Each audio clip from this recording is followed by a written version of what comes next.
somewhere beneath a sleeping city, behind doors that do not exist on any map, the rich and the cruel gather to buy what should never be sold. Tonight, a woman kneels in a cage. Iron locks away her face. Chains bite into her wrists. She does not remember her own name, only the cold, the long dark, and the feeling of being a thing that other people own. The bidding climbs. The crowd leans in like wolves. And across the room, a man who buried his heart 5 winters ago goes utterly still, because the wind has shifted, because a scent he wept for in the dark has just reached him through the smoke and the gold. A scent that belongs to someone the whole world swore was dead. One breath, one impossible truth, and everything is about to burn. The iron mask was the first thing she knew each morning, cold against her cheekbones, heavy across her brow, a weight that pressed the world into a narrow slit of light and shadow. She did not remember her own name. She did not remember the color of the sky before the dark. She only knew the cage, the chill of the bars under her chained wrists, and the slow, patient ache of being something that other people owned. Tonight, the air smelled different. Perfume, thick and sweet. Candle smoke. Old stone sweating in the underground heat.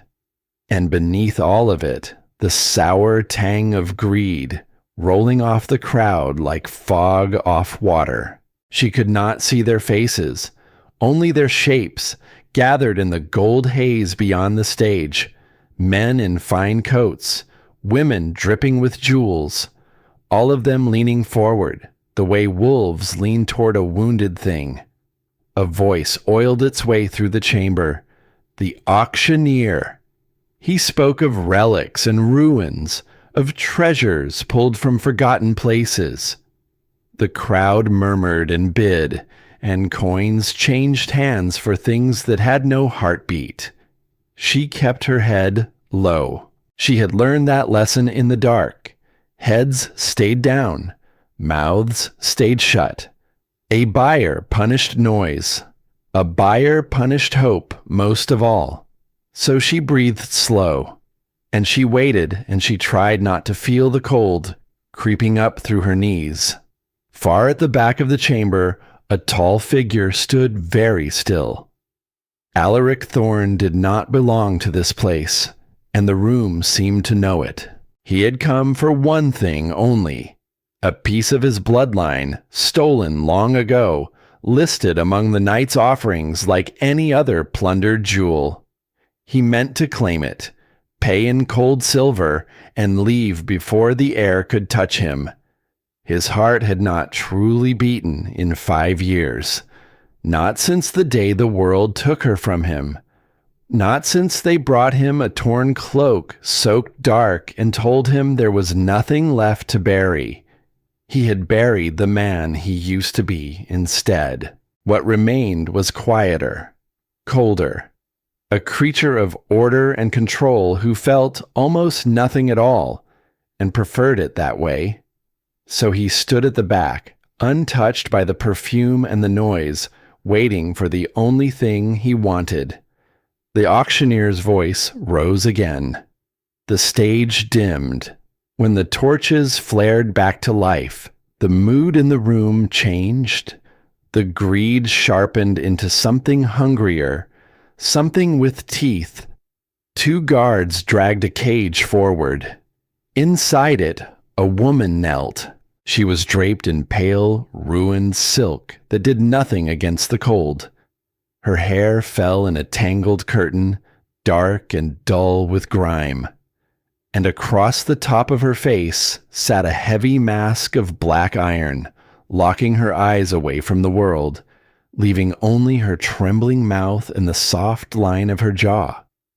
She had no name on the auctioneer's lips, only a description, a rarity, an omega of breeding age, captured wild, unbroken sound. The crowd made a low sound of approval, and the woman in the cage flinched at it. Alaric did not look. He had seen too many of these nights, the slow trade of living things, dressed up in velvet and called commerce. It sickened the part of him that was still capable of being sick. He turned his face away toward the arched exit, ready to take his relic and go. And then the air moved. A draft slid through the chamber, cool and damp, curling off the stone. It passed over the cage. It lifted the edge of that ruined silk. And it carried something across the room, straight to where he stood. A scent, faint, buried under filth and fear and the reek of the dungeon. But there, lavender, warm honey, a bright, crackling thread of amber that he would have known in his sleep, that he had known in his sleep every night for 5 long years. His heart slammed once against his ribs, once, hard enough to hurt. The frozen thing in his chest, the organ he had given up for dead, lurched violently back to life. It was impossible. He had mourned her. He had said the words over an empty grave. He had let the elders close that door and weld it shut. And yet, every instinct older than memory, older than grief, older than reason itself, rose up roaring inside him and told him one impossible truth. She was here, in the cage, beneath the iron mask. Inside her own small, trembling world, Seraphine felt something shift. She could not have said what. The room was the same. The cold was the same. The fear sat in her chest the way it always did, a familiar tenant who never paid rent and never left. But somewhere out there, in the gold haze beyond the bars, a gaze had landed on her. She felt it the way skin feels a change in the weather. Most eyes that touched her felt like hands, grasping, weighing, pricing the meat of her. She had learned to go somewhere far away inside herself when those eyes came, to leave her body kneeling here while the rest of her hid. This was different. This gaze did not strip her. It did not price her. It found her. She lifted her head, just slightly, just enough to feel the heavy iron drag against her brow. She could see almost nothing through the narrow slit of the mask, only shapes, only light. But she turned toward the back of the room anyway, drawn by a pull she had no name for, the way a frozen thing turns toward the memory of the sun. Something deep in her chest tightened. Not fear. Something older than fear. Something that felt almost like recognition reaching for a word it had lost. Her lips parted. A breath shivered out of her. And for one strange, weightless moment, the cage did not feel like the whole world. The auctioneer was still talking, still pacing, still selling her with that oiled, careless voice. She heard none of it now. She only felt that gaze holding her, steady and certain, like a hand cupped around a guttering flame. At the back of the room, Alaric could not breathe. His beta said something low and sharp at his shoulder. A name. A question. The words slid off him like rain off stone. His eyes, cold hazel for 5 long years, burned. He could feel the gold more rising in them. The old fire, the thing he thought had died with her. His hand found the carved rail beside him and closed around it. The wood groaned. Then it cracked, splintering under his grip. And he did not notice. The whole vast, perfumed golden room had narrowed to a single point. A cage. A mask. A scent he had wept for in the dark. She was thinner than he remembered. Smaller. Wrapped in someone else's cruelty. marked and chained and put on display like a thing without a soul. They had called her a rarity. They had no idea. They were standing in a room full of stolen treasures, and not one of them knew that the most precious thing in it knelt forgotten in a cage, with her face locked behind iron and her name erased from her own mind. He had come here for a relic. He had come to reclaim a cold piece of his past. He had no idea that he was about to bid on his own heart, and that the woman behind the mask no longer knew his face at all. The auctioneer raised his hand. The bidding was about to open, and in the cage, Seraphine held on to that strange, warm gaze in the dark, the first thing in longer than she could remember that had not wanted to take something from her. She did not understand it. She did not trust it. But for the first time in the cold and the silence and the endless kneeling, she did not look away. The auctioneer's hand came down. The bidding opened, and the chamber filled with the low, ugly hum of men deciding what a life was worth. Inside the cage, Seraphine heard the numbers begin. They meant nothing to her. They were just sounds climbing over each other, sharp and eager. But she understood the shape of them. She had heard that shape before. It was the sound of being sold. Her stomach turned to cold water. She had learned not to listen at moments like this. She had learned to fold herself up small and go somewhere quiet inside, somewhere the numbers could not follow. But tonight, she could not go. Tonight, that strange, warm gaze still held her from the back of the room, and it kept her here, awake, present, trembling inside her own skin. A voice called out a number, then another, greedy, amused. One of them rose above the rest. It came from somewhere to the left, smooth and cruel, a voice that liked the sound of itself. Caspian, a buyer who did not want her. She could feel that much. He wanted the game of her. He wanted to see how high he could push the price, how much he could make someone else pay for the pleasure of watching them squirm. His number climbed.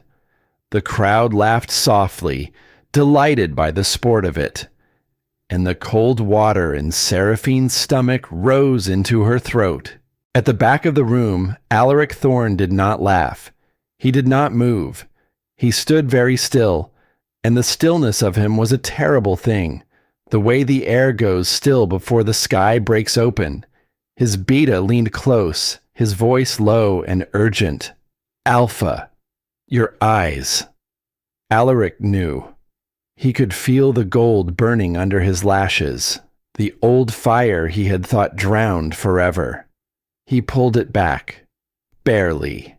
He folded the storm down into something cold and flat and patient, because the woman in that cage was his, marked into his very blood 5 years before the world tore her away. And every man in this room who breathed the number at her was breathing it at something that did not belong to them. The smooth voice called another figure. The auctioneer purred his delight, and Alaric finally spoke. He did not shout. He did not need to. His voice came low and even, and it cut through the chamber like a blade drawn slow across silk.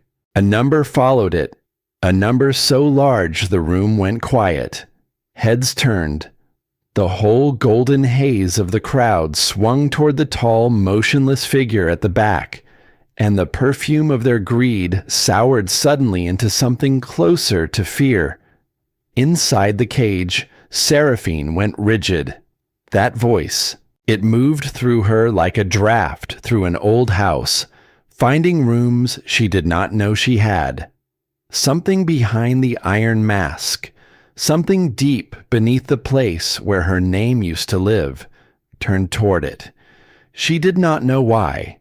She only knew that her breath caught and her chained hands curled tight. And for one impossible moment, she felt less like a thing being sold and more like a girl being called home. She shook the feeling off. She had to. Hope was the cruelest master she had ever served. But the voice spoke again. The smooth, cruel buyer tried to climb over it. Caspian, stung in his pride, threw out a higher figure and a sneer to go with it. He said something about northern coffers not being as deep as they pretended. Alaric did not even look at him. His eyes never left the cage. And when he answered, his voice had changed. There was still no shouting in it. But underneath the calm, there was something old and vast and patient. The sound of a thing that had killed before and would again without losing sleep. He named a price that made the chandeliers seem cheap, and then, very quietly, he added one more thing to the offer, that same sum, and the head of any man who bid against him again. The chamber stopped breathing. The threat hung in the perfumed air, heavy and absolute, and not one soul in that room mistook it for a bluff. Seraphine felt the silence settle over her skin like frost. She did not understand what was happening.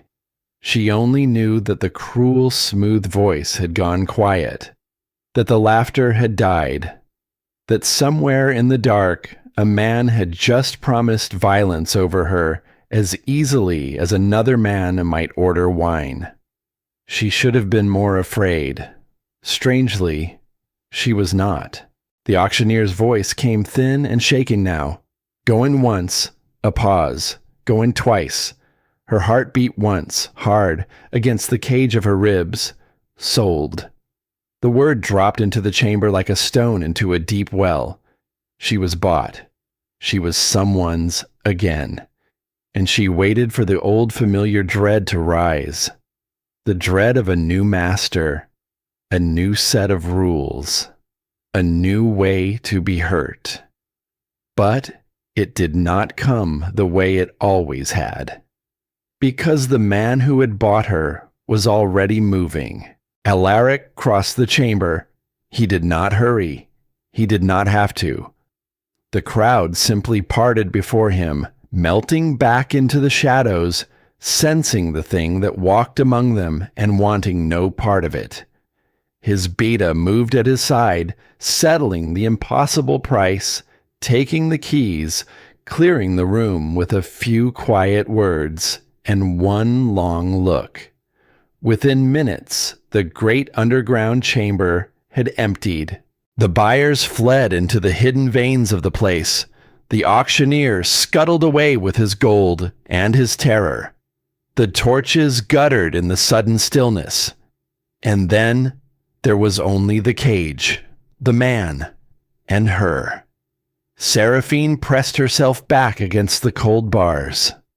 She heard the lock of the cage door turn. She heard the heavy iron creak open. She heard slow, deliberate footsteps cross the stage toward her, and she shrank from the sound of them, pulling her chained wrists tight to her chest. Here it comes, she thought, the first cruelty of a new owner. They always started early. They liked to teach the rules before the silk even came off. But the footsteps stopped a careful distance away. They did not crowd her. They did not loom. She felt him lower himself down, slowly, until he was no longer towering over the cage but kneeling near it, bringing the threat of his size down to something smaller, something she could almost bear. She did not understand it.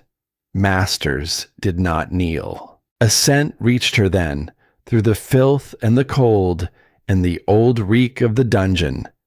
Pine, cool rain on stone, something steady and green and alive, like a forest breathing after a storm, cutting through the rot like sunlight through a shuttered room.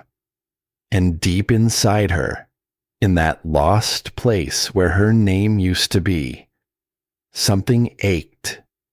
Above her, Alaric could barely hold himself together. She was so close now, close enough to see the trembling of her shoulders, close enough to count the bones the cruelty had left too near her skin, close enough that her scent, even buried in grime and fear, wrapped around his throat and squeezed until his eyes burned. 5 years. 5 years of an empty bed and a frozen heart, and here she was, kneeling an arm's length away, alive, breathing, real. He wanted to seize her, to crush her against his chest and never let the world touch her again. He did not, because every line of her small body screamed that she was terrified of him. So he held still, and he kept his voice low, and he reached up with hands that shook for the heavy lock at the back of the iron mask. "Do not be afraid," he murmured. "No one will hurt you again." His fingers found the lock, turned the small key. The clasp gave way. He drew the cruel mask away from her face and set it down on the stone, gently, as if it were something that could still cause pain. And then he saw her, thinner, sharper, marked by hunger and hard hands, but hers, the soft slope of her jaw, the delicate line of her nose, and her eyes, when they lifted to his, wide and wild, and a startling, impossible shade of pale violet. The name left him before he could stop it. It came out broken, reverent, a prayer he had stopped believing he would ever say again. He reached toward her cheek, and she hissed. She jerked her head away from his hand, baring her teeth, her violet eyes blazing with a feral, cornered fury. "Do not touch me," she rasped. Her voice was rough from disuse, cracked at the edges, but there was steel in it. There was something unbroken in it that even the dark had not killed. Alaric froze, his hand hovering in the empty air. "It is me," he breathed. "You are safe now. You are finally safe." She stared at him, not with love, not with the joy of a soul finding its other half. She looked at him the way a hunted animal looks at the thing it has decided is going to kill it. Then, slowly, the fury in her eyes sharpened into something else, not surrender, suspicion. "You bought me," she said. It was not a question. "So you own me now." She lifted her chin, and the chains pulled tight at her wrists, and she did not let it bend her. "Why do you not chain me tighter, then? Master, why do you kneel in the dirt like a servant? What game is this?" The word master landed in Alaric's chest like a blade. He closed his eyes for half a breath. "Open them." "There is no game," he said quietly, "and I am not your master." She laughed. It was a terrible sound, thin and hollow, the laugh of someone who had been promised kindness before and learned exactly what kindness cost. "Everyone is someone's master," she said. "Everyone wants something." She held his gaze, and her own did not waver. "So tell me what you want, and let us be done with the pretending." And there it was, the thing that undid him completely. Not her beauty, not her scent, not even the impossible fact of her breathing in front of him. It was that she was still in there.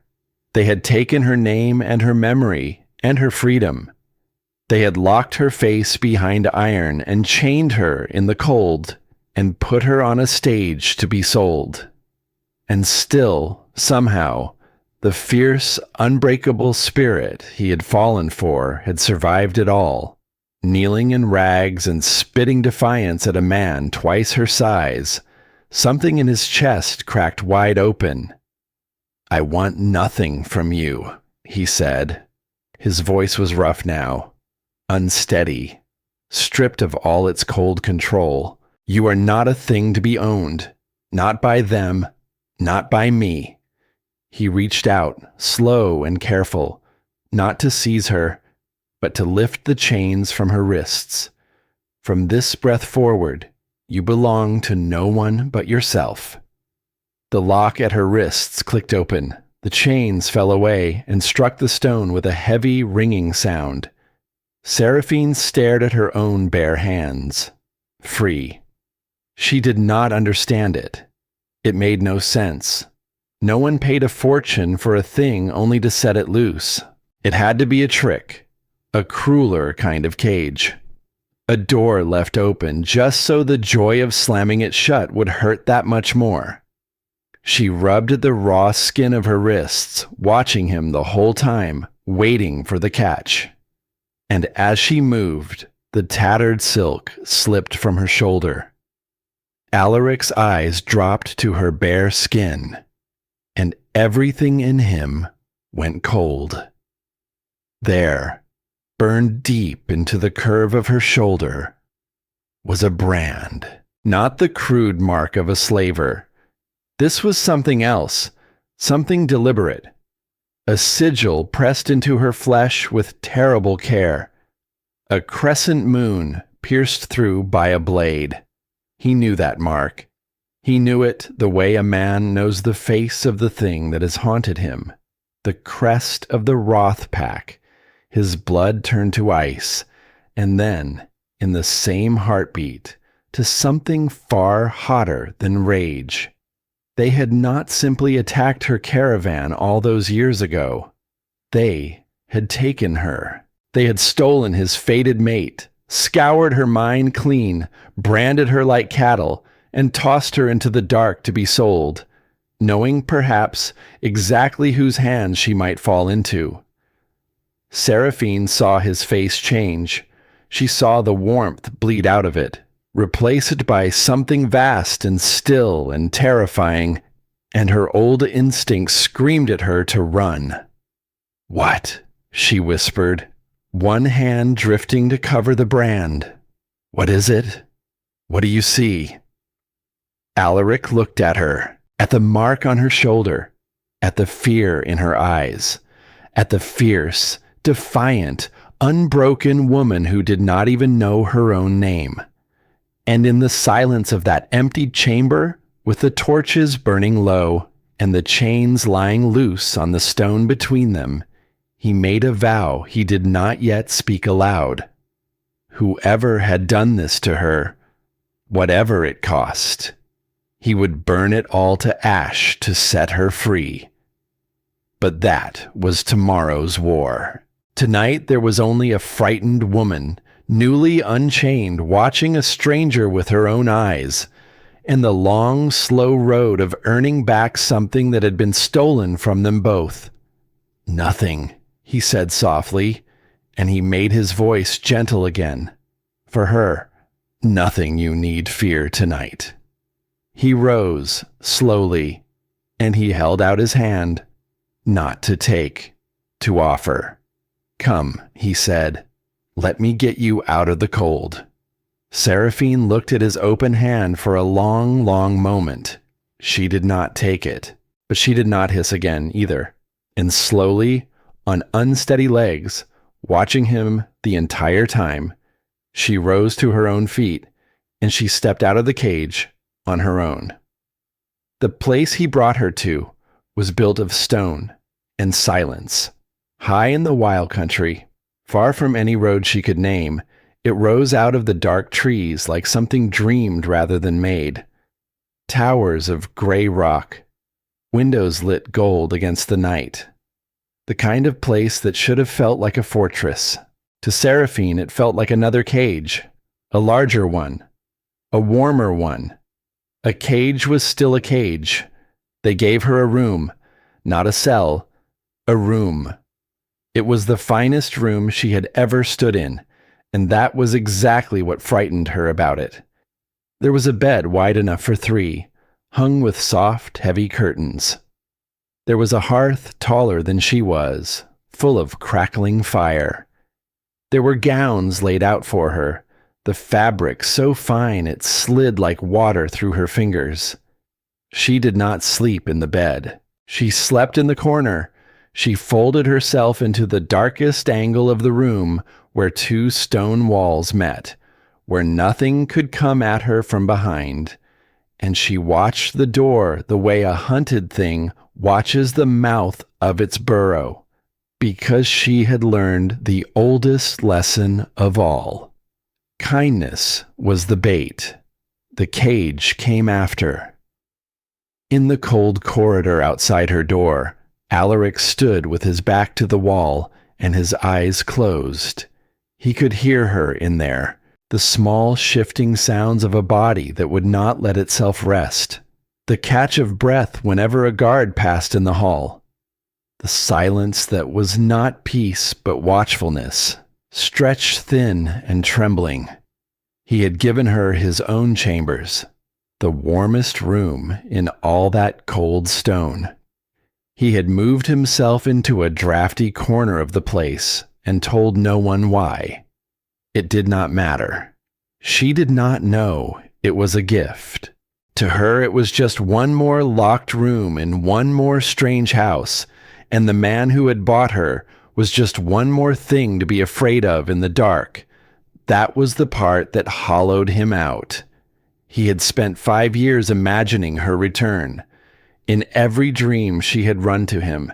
In every dream she had known his face, his scent, his name, and the two of them had folded back into one the way they always had.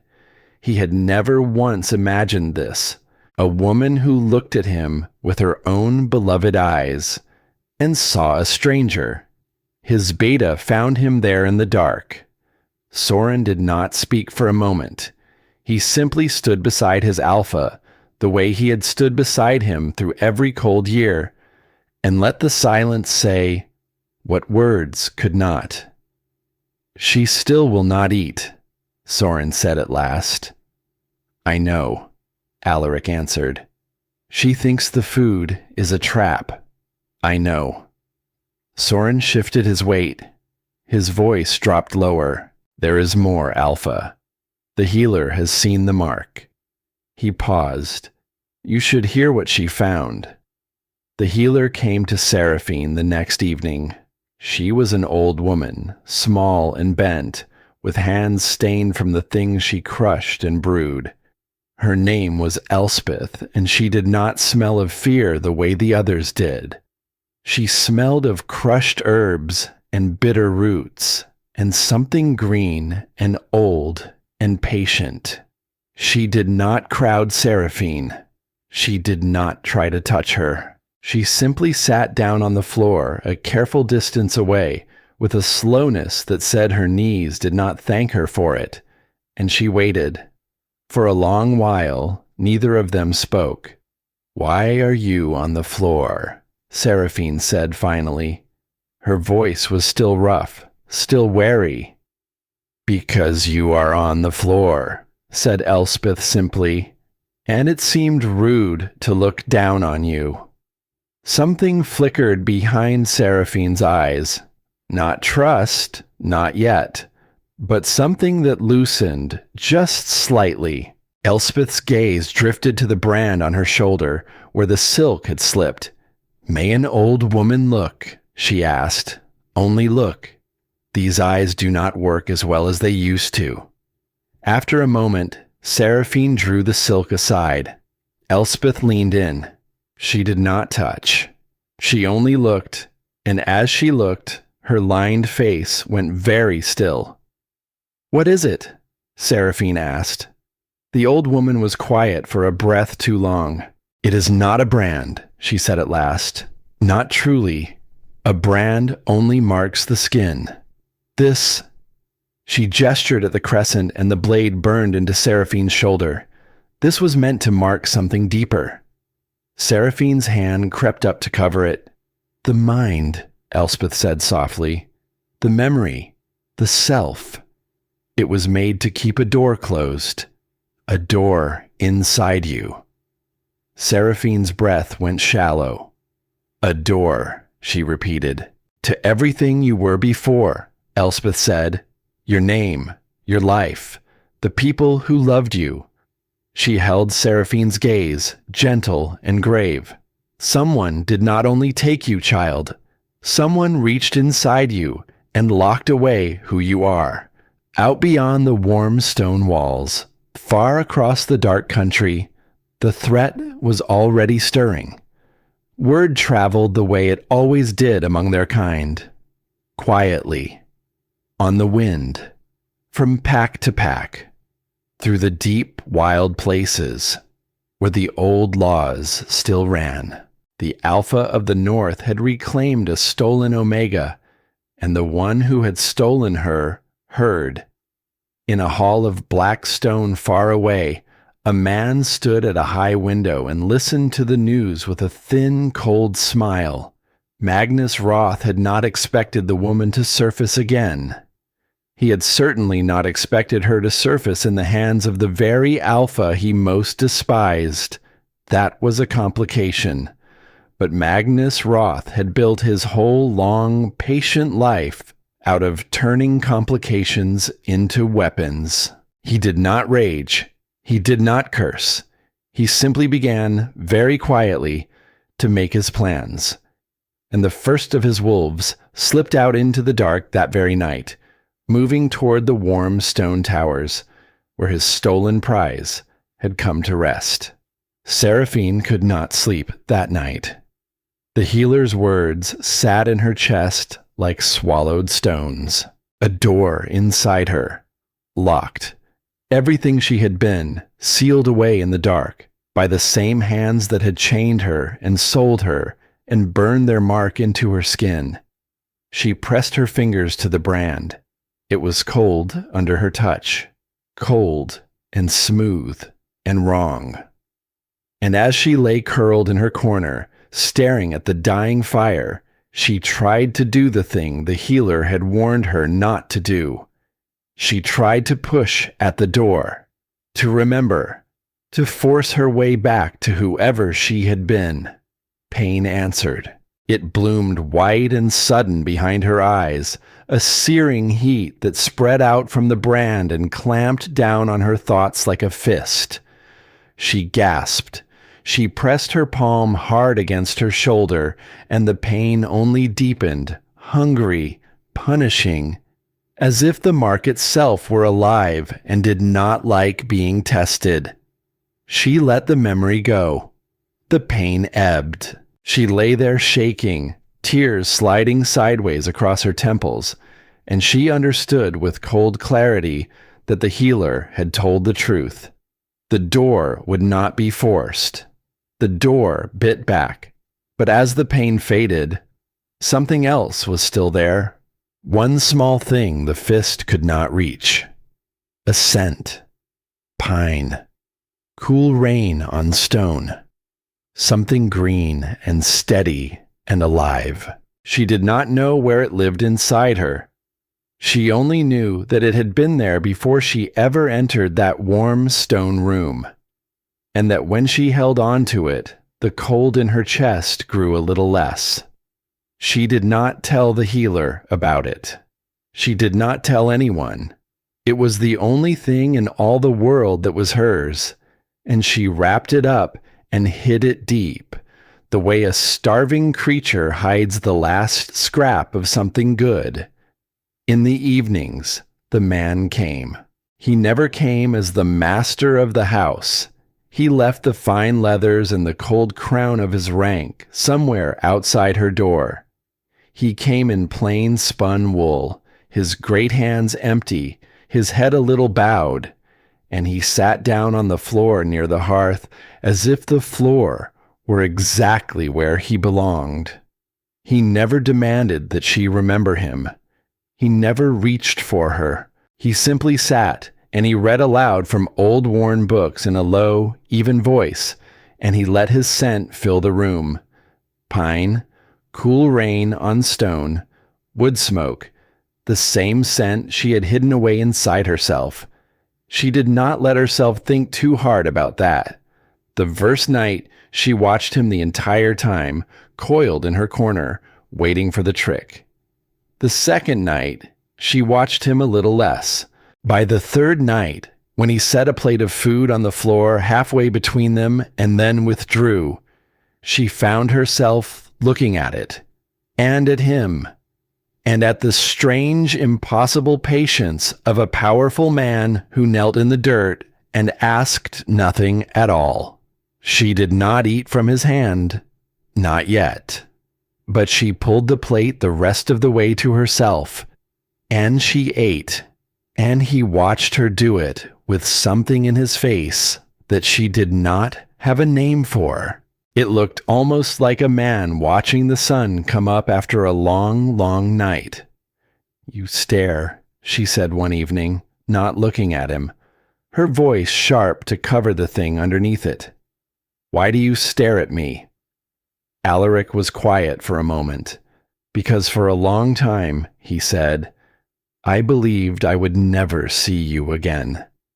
And now you are here, and I am trying to learn the look of you all over." She frowned at the fire.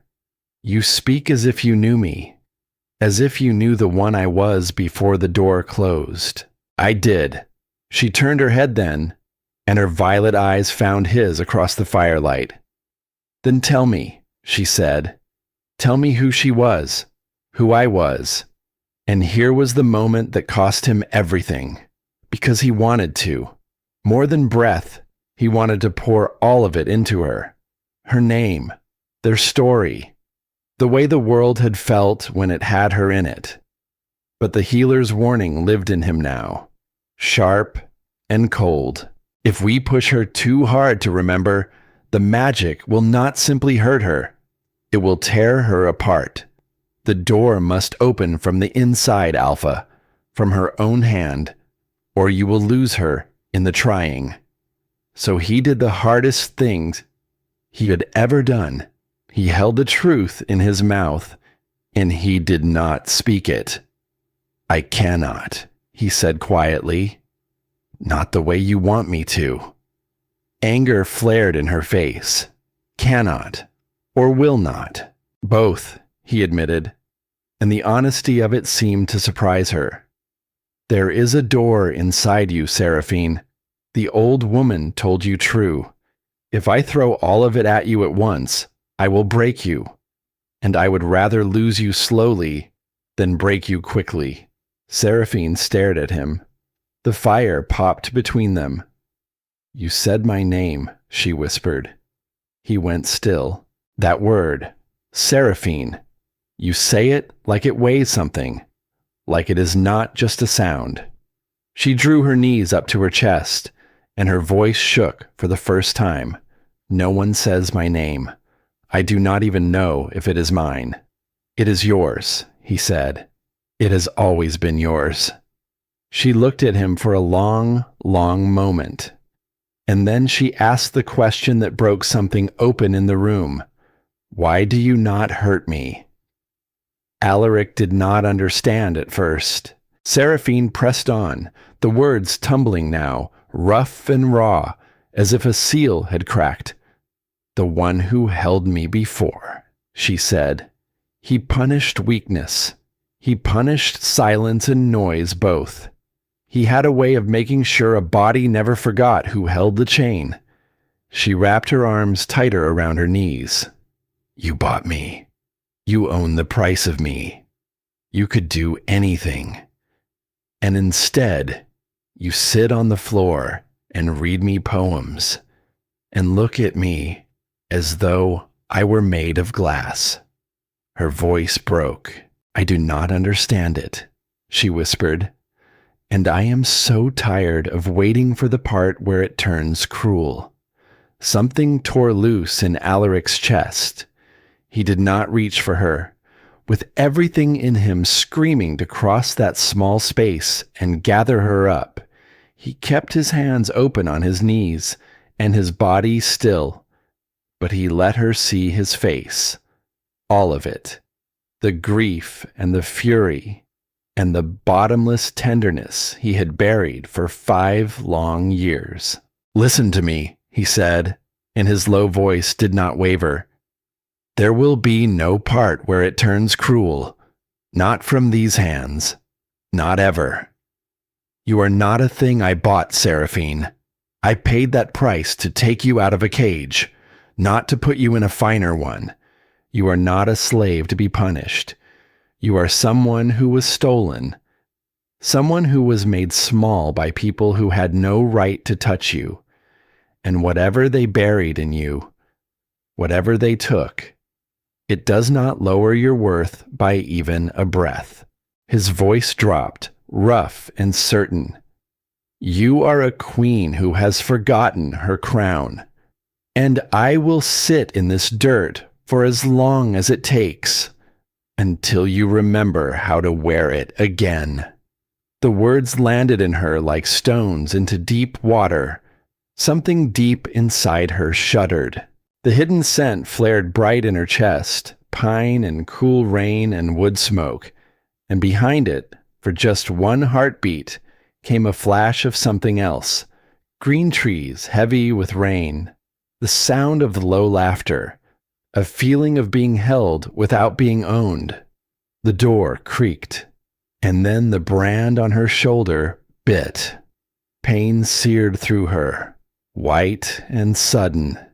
She cried out and pressed her hand to the mark, doubling over, the memory ripped away before she could hold it. Alaric was on his feet in an instant, but he did not seize her. He raised both his hands, palms open, and he backed away, giving her air, giving her space, swallowing his own desperate need to gather her against his chest. "Breathe," he said softly. "Do not chase it. Let it go. Just breathe." Slowly. The pain ebbed. Seraphine sat hunched and shaking in her corner, her hand pressed white to her shoulder, her breath coming ragged. But she lifted her head, and she looked at him standing there, hands raised, having stepped back from her instead of toward her, having given her room to break instead of taking advantage of the breaking. Something shifted behind her eyes, not all at once, not completely, but a crack ran through the wall she kept between them, and through it, for the first time, came the smallest, most dangerous thing of all, the beginning of trust. "You stepped back," she whispered. "You needed room," he said simply. She studied him in the firelight. "The one before me would have stepped forward." "I am not the one before you," Alaric said.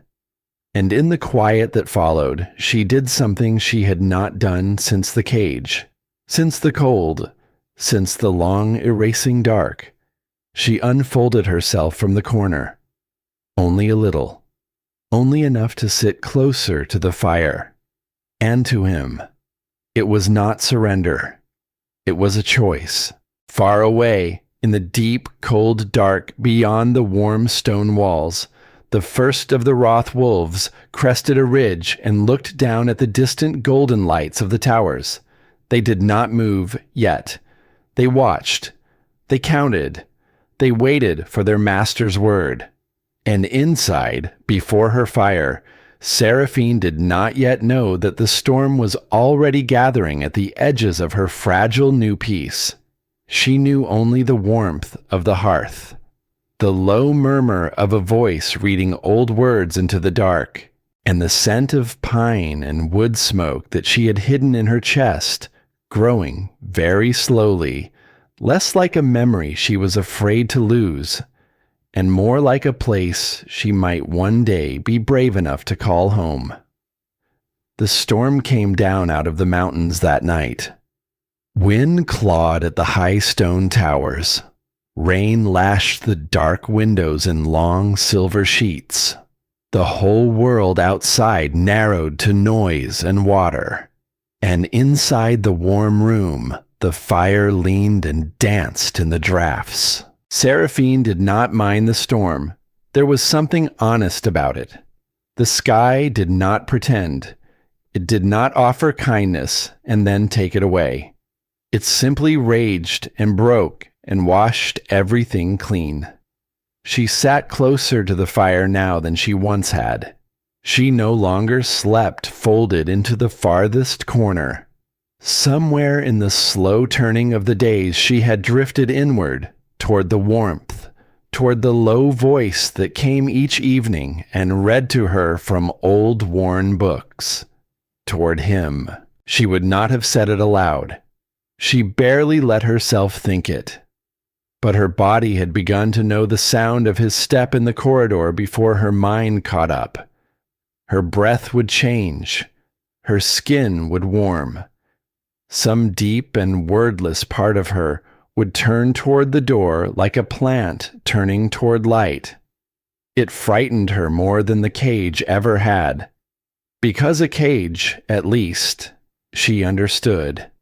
This slow, treacherous softening. This she did not. She had spent so long learning the rules of cruelty. Keep the head down. Keep the mouth shut. Read the room for the first sign of a raised hand. Cruelty had a grammar, and she had learned to speak it fluently, and that fluency had kept her alive. But kindness had no rules she knew. Kindness left her standing in the dark with her hands open, not knowing where to put them. Alaric felt the change in her too. Worse than she did, perhaps, because he understood exactly what it was. The bond, the thing that had bound them long before the world tore them apart. It had lain silent in him for 5 long years, a wound that would not close. And now, with her near, with her scent in his lungs, and her warmth across the hearth, it had woken, and it pulled. It pulled at him every hour of every day, when she laughed, soft and startled, at some small foolish thing in one of the old stories. The bond pulled. When she fell asleep at last by the fire, her guard finally down, her breath gone slow and even, the bond pulled. When the storm drove her a little closer to him in the firelight, near enough that he could feel the warmth coming off her skin, the bond pulled so hard it took the breath clean out of his chest, and he held it back. Every night he held it back, because she did not remember it. She did not feel the bond the way he did, full and certain, naming him hers down to the marrow. She felt only a confusing warmth and a body that betrayed her, and a fear she could not give a name to pull her into that current before she chose it. That would be one more thing done to her without her leave. And he had sworn, the moment those chains fell from her wrists, that nothing would ever again be done to her without her leave. So he sat on his side of the fire with the whole storm of his longing locked behind his ribs, and he read to her in a voice that did not shake.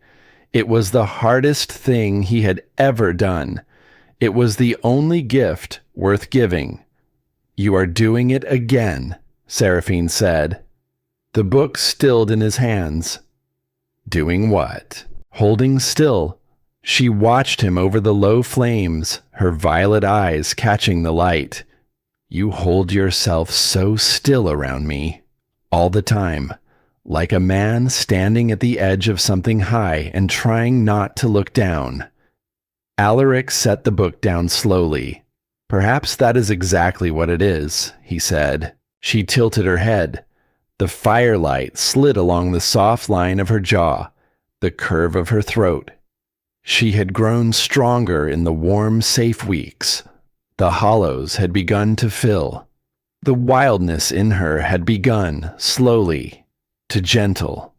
What had been left of her was beginning to bloom back into what she might once have been, and it made her harder to look at, not easier. "Tell me," she said. "Tell you what? What it is you hold back?" She leaned forward. and the silk slid soft against her shoulder, and the brand on her skin caught the light, cold and silver and wrong. Every night you sit there with something behind your teeth. I can see it. I have lived among people who hid things. I know the shape of a held tongue. He was quiet for a long moment. The rain hammered the glass. If I told you everything I held back, he said at last, his voice low and rough, you would not believe me. And the part of you that they locked away would fight me for the saying of it. He shook his head slowly. So I hold it, all of it, until you are ready. Seraphine's chest rose and fell. And what if I am tired of waiting? She whispered. The question hung in the warm air between them. Something shifted in the room. The bond flared, sudden and hot, and for one dizzy moment, Seraphine felt it too. A pull, a current, a wanting that came up out of nowhere and frightened her with its strength. She pressed back from it. Instinct, fear, old chains. But she did not run. She had begun to understand, in these warm, strange weeks, that the running had never once kept her safe. It had only kept her alone. Why does my own skin betray me? She said. Her voice was barely above the fire. When you are near, my body does things I did not tell it to do. It leans, it warms, it wants. And my mind screams that the wanting is a trap, that softness is a trap, that the moment I let myself feel anything good, the cage will come back and swallow me whole. She pressed the heel of her hand hard against her chest, as if she could push the feeling down where it could not hurt her. I hate it, she whispered. I hate that I want anything at all. Wanting is how they find the soft places. Wanting is how they make it hurt. Alaric closed his eyes. When he opened them again, there was no cold left in them. None of the alpha who ruled the wild north. None of the man whose name made rival packs go quiet. Only this. Only a man, undone, kneeling at the very edge of the thing he wanted most in all the world, and refusing, still, to reach out and take it. Wanting is not a trap, he said softly. Not the wanting itself. They made you believe it was. They taught you that every good thing came with a chain attached, that every kindness was the first half of a cruelty. He held her gaze. But a thing freely given has no chain. And nothing in this room, nothing, asks you to pay for it. Seraphine stared at him through the firelight. The storm howled. The fire leaned and guttered. And somewhere deep beneath the locked door inside her, something pressed up toward the light, slow and aching, like a bulb pushing through frozen ground. Prove it, she said. Alaric went very still. How? Let me come to you, she said, and do not move. She swallowed hard. Sit there with all your strength, all your size, all the power that bought me out of that cage, and do not move. Not a hand, not a breath toward me. Let me see for myself if a thing freely given truly has no chain. For a long moment he did not breathe. Then, slowly, he opened his hands on his knees, palms up, an offering, a surrender that cost him everything. I will not move, he said. Seraphine rose. She crossed the small space between them on unsteady legs, the way she had once stepped out of the cage on her own. Every old instinct screamed at her to stop, to fold back into her safe, dark corner, to keep the wall between them exactly where it had always kept her alive. She did not stop. She knelt down in front of him, close enough now that his scent wrapped all the way around her, pine and cool rain and wood smoke. The scent she had hidden away in her chest like a stolen ember and carried through the long, cold dark. And he did not move. He held himself utterly still, his hands open, his breath slow and careful, the great leashed strength of him trembling with the effort of stillness. She lifted one trembling hand. She let it hover near his face, close enough to feel the warmth coming off his skin, close enough to feel the rough catch of his breath against her wrist. And still he did not move, did not reach, did not take. Then she touched him. Her fingertips found the line of an old scar that cut along his cheekbone, pale and rough beneath her touch. She traced it, slow and wondering, and a deep tremor ran the whole length of his body. But he held still, held still, held still, exactly as he had promised her he would. And the moment her skin met his, the bond roared. It came up through both of them at once, a tide too strong to fight, warm and bright and aching. Seraphine gasped. The fire seemed to swell and brighten. The whole storm outside fell away to nothing, and there was only this, only the heat of his cheek beneath her palm, only the cool green scent of him, like a forest after rain, filling her lungs. Only the strange and terrible certainty that she had touched this exact face 1,000 times before, in another life, in another self. Behind the locked door inside her, something cracked. Memory bled through the crack. Not words, not a name, just feeling. The feeling of this scarred cheek under her hand on a bright cold morning long ago. The feeling of being held without being owned. The feeling of low laughter rumbling up through a broad chest she had pressed her ear against until it became the whole sound of the world. The feeling of safe, real safe. The kind that did not come with a chain hidden underneath it. A sound broke from her throat. Half a sob, half a name she could not quite close her hand around. Her thumb moved across his cheek. His eyes fell closed. He turned his face just slightly. The smallest motion, pressing into her palm like a man dying of thirst, pressing his cracked lips to water. "You said you would not move," she breathed. "I lied," he said roughly, his voice wrecked low in his chest. "Forgive me. That was the only part of me I could not hold still." She did not pull away. She leaned closer instead. Her forehead came down, slow, until it rested against his. Their breath mingled in the small, warm space between them. The bond sang, bright and full, and for one suspended heartbeat, the whole broken world hung perfectly, achingly still.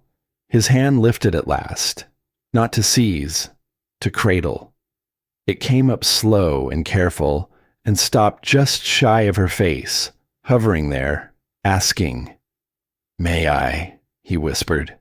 And here was the thing that no one had ever asked her before. Not the one who chained her, not the one who sold her. Not a single soul in all the long erasing dark had ever once asked her leave for anything at all. They took. They always only took. That was the whole grammar of the world she had survived. May I? 2 small words, and they undid her more completely than any cruelty ever had.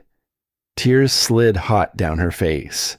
"Yes," she breathed. His hand closed gently against her cheek, warm and rough and unspeakably tender, and she turned her face into his palm the way he had turned into hers, and the bond between them blazed up like a fire catching dry wood after a long, killing winter. Their lips were a breath apart. The whole storm held still. And then the brand bit. It came without warning, white and savage, a blade of pain driven straight down from her shoulder into the soft, pulsing place where the memory had only just begun to surface. Seraphine cried out and wrenched back, her hand flying to the mark, her body folding around the searing heat of it. The bond shattered. The warm, bright tide ripped away in an instant, and in its place came only the punishing fire of the rune, alive and furious, slamming the door shut so hard she felt it ring through her teeth. Alaric caught her before she fell, not pulling her into the bond, just holding her up, his arms a cage that did not close, his low voice steady through the sound of her cry. "Let it go," he said. "Do not chase it. Breathe. Breathe with me. You are safe. I have you. Let it go." She clung to the front of his rough wool shirt and shook, the tears coming hard now, the pain ebbing slow, leaving her hollow and trembling in the firelight. For a long time, neither of them spoke. The storm wore itself out against the windows. The fire burned low and orange, and slowly, slowly, the savage heat of the brand faded back down to its cold silver silence, like an animal settling once it was sure it had won. "It does not want me to remember you," she whispered at last into his chest. "No," he said, "it does not. But I almost did." She lifted her face. Her violet eyes were wet and wide, and, for the first time, not afraid of him at all. "I almost did, just then. When I touched you, there was something there, something real, a mourning. Your face under my hand, laughing." She pressed her palm flat against his chest, over the slow, heavy drum of his heart. "I do not know what it was, but it was mine. It was ours. Was it not?" Alaric's throat worked. He could not lie to her, not now, not with her hand laid over his heart and her tears drying on her face. "It was ours," he said. She closed her eyes. A long shudder went through her, and then something in her eased, something old and tightly wound, loosening by a single fragile thread. She did not move out of his arms. She stayed there, in the loose, careful cage of him, her cheek against his chest, listening to the steady beat of his heart, breathing in the scent of pine and wet stone and wood smoke that she no longer had to keep hidden away. "I am so tired of the door," she murmured. "I want to open it. I want to know what they took from me." "You will," he said softly, his hand moving slow and gentle over her hair. "When it is time. From your own hand." She was quiet a while, there against his heart. Then, in a small, fierce voice that was the first true echo of the woman she had been, "When it opens," she said, "I want to be the one who opens it. Not them. Not the pain. Not even you." She lifted her head and looked up at him. "Me, my hand, my choosing. I have had enough of doors opened by other people." Something fierce and proud and aching kindled in Alaric's chest. "That," he said, "is the truest thing you have said since the cage." Far out beyond the storm, on the dark ridge above the towers, the wroth wolves had crept closer under cover of the rain. They were near enough now to scent the place, near enough to count the lights burning in the high windows, near enough to feel, faintly, carried on the wet wind, the bright, impossible flare of a bond reawakening in the warm stone heart of the house. And far away, in his hall of black stone, their master felt that flare too, and his thin, cold smile sharpened into something hungry. The bond was waking, which meant the time to break it once and for all had nearly come. But inside, by the dying fire, Seraphine knew none of that. She knew only that she had crossed a room of her own free will. She had touched a face that was hers to touch. She had asked for nothing and been given everything. And for the first time since the long dark swallowed her whole, she let herself rest in the arms of a man who would have burned the world to its roots before he let them close around her again.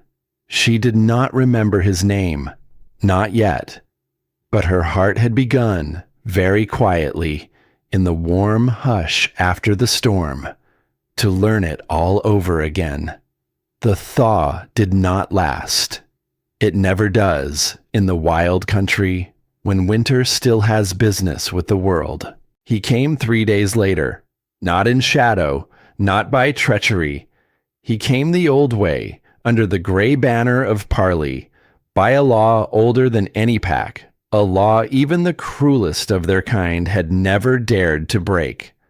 A horn sounded once from the high walls, and Seraphine, standing at the tall window of her warm room, watched a column of dark riders break from the tree line and come slow across the open ground below, and felt the brand on her shoulder go suddenly, terribly cold. She did not know why. Her mind held no memory of the man who rode at the head of that column, but her body knew him. Her body went rigid at the sight of that black banner, and her breath turned shallow, and her hand crept up to cover the mark on her shoulder without her ever telling it to. "That," Elspeth said quietly from the doorway, "is the one who made the door inside you." Seraphine did not turn from the window. "How do you know?" "Because your body is screaming it, child," the old woman said. "And the body remembers what the mind was made to forget." They met him at the gate. Alaric would not let him a single step past it. Parley or no parley, law or no law, the man who had stolen and broken his mate would not breathe the warm air of that house. Magnus Roth swung down from his horse with the ease of a man who feared nothing in all the world. He was not what Seraphine had braced herself for. He was not a snarling beast. He was tall and elegant and silver at the temples, with a calm, pleasant face and eyes the flat gray of old ice. And he smiled when he saw Alaric, the way an old friend smiles across a crowded room.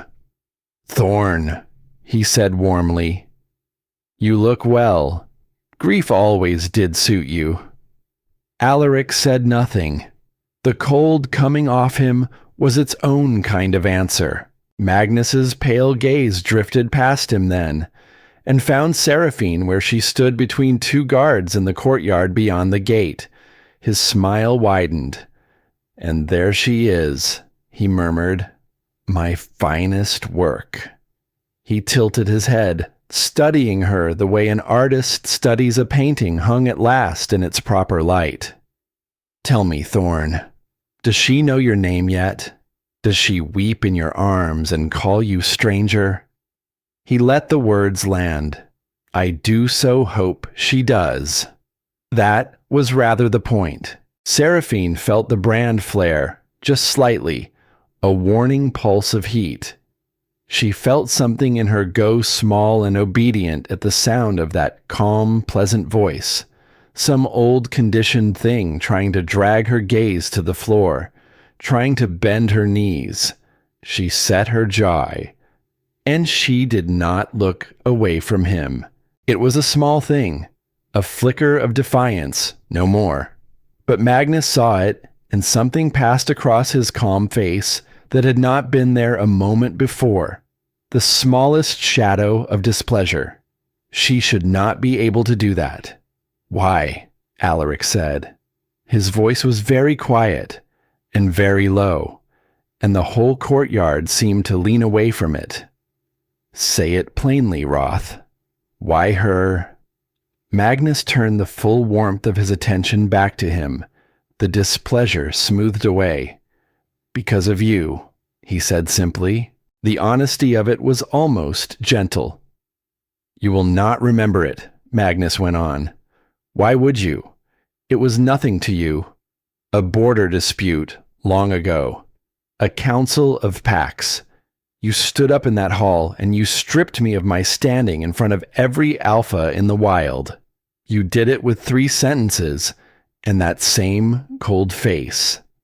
He smiled thinly. "You did not even raise your voice. That was the worst of it. You unmade me, and it cost you nothing. And you forgot my name before the snow melted." He stepped closer to the gate. "Not far, just enough. So I waited," he said. "I am very good at waiting. And when at last I learned that the great cold alpha of the north had been given a fated mate, that the wound in your chest had finally been allowed to heal," he spread his elegant hands. "Well, I simply could not let that stand. Could I?" "You took her," Alaric said. The words came out of him like something torn. "I took your piece," Magnus corrected softly. "She was merely the shape it came in." He glanced again at Seraphine, and the cruelty in his calm face was a quiet, patient, terrible thing. "And tonight, before you tell yourself I have grown careless, ask yourself one small question, Thorn. Why do you think that little heirloom of your bloodline surfaced at that particular auction on that particular night?" He smiled. "I do read my enemies well. I knew the one bait you would never refuse. I put her on a stage, and I dangled your own history in front of you, and I let you buy her back. I let you fall in love all over again with a woman who would never know your face." He smiled wider. "Tell me it has not been exquisite." Something happened in Alaric's body then that made the guards along the wall go still. The gold rose in his eyes. The leashed strength of him strained against its chains. Every line of him promised a violence that would have leveled the gate and everything beyond it. And Magnus Roth saw it and was delighted by it, because that was exactly the thing he had come for. He had not come to fight. He had come to be hated. He had come to watch the cold alpha lose the cold, the only armor that had ever made him untouchable. "You want to come for me?" Magnus said pleasantly. "I can see it. Good. Come then. Bring your wolves and your fury across the wild, and burn yourself out against my walls, and leave your beautiful broken queen alone in her tower, wondering, as she always does, when the cruelty will start." He swung back up onto his horse. "That is the trouble with men like you," he said, gathering the reins. "You think your rage is a weapon." He smiled down at them. "It is only a leash, and I am the one holding it." Then he turned his horse, and the dark column wheeled with him, and they rode back across the open ground toward the trees the way they had come. Slow, unhurried, a man who had said exactly what he came to say. The war council gathered that night, the hall filled with hard voices and harder maps. Generals spoke of the long, cold road to the north, of crossing the wild, of striking the black stone hall before the snows came. The mood in the room was a single rising note, and the note was blood. Alaric stood at the head of the table, and the gold had not fully left his eyes. "Summon the rest of the packs," he said. "Send word to every ally we hold. We march on the north, and we do not stop until that hall is ash, and that man is a memory no one dares to speak." The hall roared its approval, and from the doorway, a voice cut through the roar. quiet, but clear. No. Every head turned. Seraphine stood in the arch of the great door. She had not been summoned. She wore no armor, no jewels, only a plain dark gown, and her hair was loose, and her face was pale.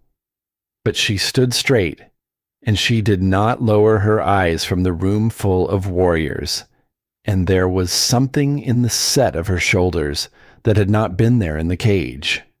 Alaric stared at her. Seraphine, this is not your burden to carry. You should be resting. It is mine more than anyone's, she said. She came into the hall. The general shifted and muttered, but she did not stop until she stood near the foot of the long table, and she looked down its length at the man she was slowly learning to love, and she said the hardest thing she had said since the door first closed inside her. You would march an army across the wild, she said. For me. For what was done to you, he answered. Yes. And how many would die? The question landed in the hall and silenced it. How many of your wolves, she said. How many of his? How many who never chained me, never sold me, never burned a single mark into anyone's skin? How many would fall into the snow so that you could feel less helpless about what one cruel man did to one woman? Seraphine, he said. He took my queen. And the queen is standing here, she said, telling you that she will not be the reason a field fills up with the dead. The room did not breathe. She came closer, up the length of the table, until she stood before him, and only him, the two of them at the head of all those silent, watching faces. I heard him today, she said, her voice low now. Just for him. I heard what he wants. He told you himself. He wants your rage. He wants you to burn. She lifted her chin. If you march, you give him exactly the thing he came to take. You hand him the cold alpha lost to his own fire. You prove him right. Alaric's jaw worked. His hands had closed to fists on the table. He hurt you, he said, and his voice cracked on it. He reached inside you, and he took your name. Am I to do nothing? No, she said softly. Not nothing. She laid her hand over his fist. Justice is not nothing, she said. Justice is the harder thing. Vengeance is easy. Vengeance is just rage wearing a crown. But justice means he answers for it. In the light. Before every pack that watched him smile at me through that gate. She held his gaze. He took my voice once. I will not let your war take it again. When he answers for what he did, I want to be the one standing in front of him when he does. The hall was utterly silent, and Alaric, who had ruled the wild north with a fist of ice for 5 long years, who had been ready to drown a whole frozen country in blood for her sake, looked down at the small, fierce hand laid over his. And the fire in his eyes began, slowly, to bank. This is the dilemma she sets before you, Soren said quietly, from his place at the table. He was the only one who dared speak. March, and you may win the war, but you lose the man she is teaching you to be again. Hold, and you must swallow a rage that has waited 5 years for its meal. Alaric closed his eyes. For a long moment, the only sound in the hall was the fire. Then he turned his hand beneath hers, slow, and closed his fingers gently around her smaller ones, and he looked at her as though she had handed him something he had lost long before she ever left. We do not march, he said at last. A murmur ran through the generals. He silenced it with a look. We prepare, he said, We harden these walls. We bring our allies close, and we wait. Because he has shown his hand, and a man who shows his hand has already told you he means to play it. He will come here.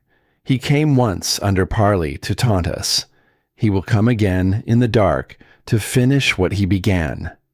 He looked around the table, and when he does, we will be ready, not with a war of rage across the wild, but with justice on our own ground, before witnesses who cannot look away. He turned back to Seraphine. And she will stand in front of him, he said, as she asked, free, unchained, by her own choosing. Something moved through the hall then, not the hot roar of bloodlust from before. Something quieter, steadier, a resolve with a spine of iron instead of a spine of flame. The preparations began that very night. The walls were doubled. The watch was tripled. Allies were sent for, quietly, by trusted runners who left under cover of dark. The old defenses of the great stone house were woken from their long sleep, and the wolves of the north sharpened themselves for a fight they would let come to them rather than chase across the wild. And in the warm room, late, when the hall had emptied and the fire had burned low, Alaric found her at the window again, looking out at the dark tree line where the dark riders had vanished. You were right, he said quietly, coming to stand near her, not touching, just near. I wanted to burn the world. It would have been easier than this. I know, she said. He almost did the thing he wanted, she added after a moment. When he stood at the gate, the brand went cold. Something in me wanted to kneel, to lower my eyes, to obey. She pressed her hand to the mark on her shoulder. It is still in there, that thing he put in me. It still answers to him. Alaric went very still. But you did not kneel, he said. No, she said. I did not. She turned from the window and looked up at him, and there was fear in her violet eyes, real fear, but underneath it something harder, something that had begun to set like cooling iron. When he comes again, she said, he will use it, the thing inside me. He will reach for it the way you reach for a tool. She swallowed. And I am afraid of what my own hands might do. When he does. Alaric lifted his hand, slow, asking, the way he always did now. She nodded. He laid it gently against her cheek. Then we will face that too, he said, together. When it comes, he held her gaze. But hear me, Seraphine. Whatever that mark makes your hands do, it will not be you. The truest part of you is the part that walked into a hall full of warriors tonight and told a king to put down his sword. That is you. That is the woman they could not erase. She closed her eyes, and out beyond the warm stone walls, far off in the dark, the snow began to fall, soft and patient and cold, settling over the wild country, over the watching ridges, over the long, slow road down which the storm was already coming. The snow fell for 3 days, and on the third night, it stopped. The wild country went silent under it. No wind, no bird, no voice. Only the deep blue hush of a world buried in white, and a thin, dark moon that gave almost no light at all. It was the kind of night the old wolves did not trust.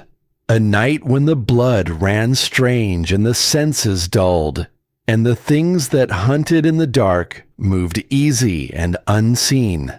The watch felt it on the walls. The hounds felt it in the kennels. Even the fires seemed to burn lower, as if the whole house were holding its breath. Seraphine could not sleep. She lay in the warm room with the fire down to embers, and she watched the strange dim moon through the tall window, and she felt the brand on her shoulder pulse, slow, cold, wrong, like something far away had begun, very gently, to pull on a thread tied deep inside her. She pressed her hand to the mark. It was cold under her palm, colder than it had been in weeks. She told herself it was only the night, only the snow, only the strange, dark moon playing tricks on a body that had learned to expect the worst. She did not know it yet. But the storm Magnus Roth had promised had already crossed the wild and was standing, even now, at the foot of the warm stone walls. They came over the snow without a sound. A dozen of them, perhaps more, pale shapes against the pale ground, slipping past the doubled watch through gaps that should not have been there, through gates that should have held against any honest enemy. Treachery had gone before them. Coin had done its quiet work in the dark. A bribed hand here, an unbarred door there. A guard who looked the wrong way at exactly the right moment and would never look any way again. By the time the first alarm tore through the keep, they were already inside. Chaos broke loose in the lower halls. Horns blared, ragged and too late. The scent of foreign wolves and spilled blood flooded the cold corridors. Soren was the first to meet them. He shifted mid-stride into his great dark form, and he threw himself into the breach with a roar that shook dust from the old stones, buying with his own body the moments the others needed to wake and arm. Alaric was in the war hall when the doors blew inward. A blast of dark magic tore them clean from their iron hinges and threw them the length of the room. Smoke, splinters, cold air rushing in, and through the ruined arch, 4 huge shapes pouring inside, their eyes burning a sick and corrupted red. He met them without fear. He did not even reach for a blade. He shifted, vast and golden-eyed and terrible, and the war hall became a place of teeth and thunder and breaking furniture, the great Alpha of the North tearing into the men who had dared to bring war beneath his roof. But the 4 were never the true attack. They were the noise, the distraction, the thing meant to fill his eyes and his hands, while the real blow came from the dark behind him. And the real blow was her. Seraphine stood in the broken doorway of the war hall. She did not remember walking there. That was the horror of it, the pure, cold horror. One moment she had been in the warm room, watching the dim moon through the glass, her hand pressed to the cold pulsing mark on her shoulder. And the next she was here, in the smoke and the ruin, with a long blade of pale silver, heavy and gleaming in her hand, and no memory at all of how either of those things had come to be. Behind her, in the shadow of the corridor, stood a cloaked figure, a handler, one of Roth's own, a gaunt gray wolf with a hollow, patient face, holding in both his hands a smooth, dark stone that glowed with a low and sickly light. The stone pulsed slow, in time with the brand on her shoulder, in time with the cold thread pulling deep inside her chest. And further back still, calm and unhurried, came the pleasant voice she had braced herself against at the gate. "Hello again, my finest work," said Magnus Roth. Seraphine tried to turn. She tried to drop the blade. She tried to scream a warning into the smoke, to shout, to run, to do anything at all that was her own. Her body did not obey. It belonged, in that terrible moment, to the thing he had buried in her flesh. The brand had woken fully now, blazing cold fire through her, drowning her own will beneath a single, simple, drilled command that rose up from the deepest, darkest place inside her and swallowed everything else. Kill the Alpha. No, she thought. No, not him. Anyone but him. Please. Her feet carried her forward across the broken hall. Each step was its own small nightmare. She could feel the cold stone through her bare soles. She could feel the silver grip warming in her hand. She could feel her own muscles moving, smooth and certain and obedient, while the true self trapped inside them screamed and clawed, and could not so much as slow a single stride. Alaric felt her before he saw her. He turned from the dying enemy beneath his claws, and there she was, and his heart broke in a way no blade ever could, because he knew that blank, milk-white film over her violet eyes. He knew that terrible stillness in a face that had grown so warm and so alive in the fire-lit weeks. He had seen it in his nightmares for 5 long years, without ever once knowing it had a name. She moved with a speed that was not her own. She crossed the ruined hall and struck, and the impact took him to the stone floor, the breath driven out of his great body. She was on him before he could rise, her knees pinning his chest, the long silver blade raised high above her head in both her small, shaking hands. Soren saw it from across the hall and roared her name through his great dark throat. The generals turned, weapons half lifted, faces gone pale, and the whole roaring battle seemed to hang, for one held heartbeat, on the trembling edge of that raised blade. And Alaric did not fight. He had shifted back to the shape of a man. He lay beneath her, with his great strength gone loose and open and unresisting, and he looked up into her blank white eyes with no fear in his own at all. He did not seize her wrists, though he could have. He did not throw her off, though even now it would have been easy. He bared his throat. He turned his head slow against the cold stone and exposed the vulnerable line of it, the soft pulse beneath the jaw, the one place a silver blade would end everything. And he offered it up to her, freely, without a flicker of resistance.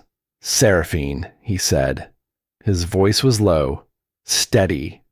There was no anger in it, no betrayal, only a terrible, bottomless tenderness that cut clean through the smoke and the screaming and the dark magic roaring in her blood.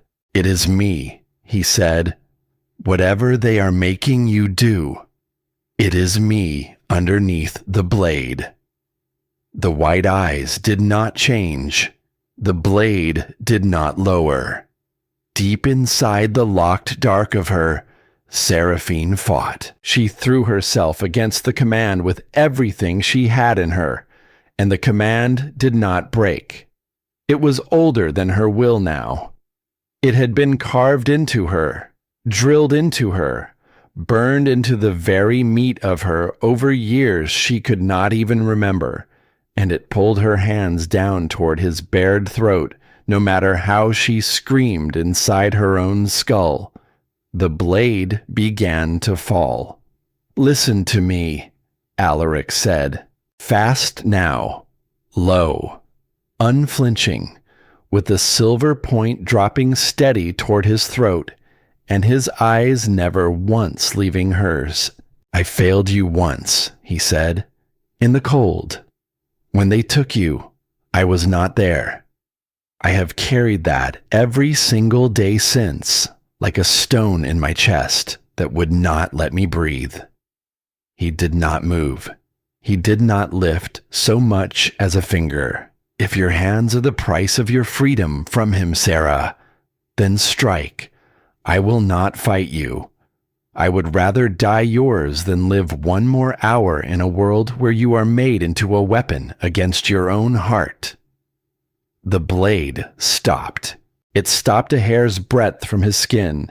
It stopped because somewhere in the deepest buried dark of her, in the one small room the brand had never once been able to reach, Seraphine found the thing she had hidden there. The scent.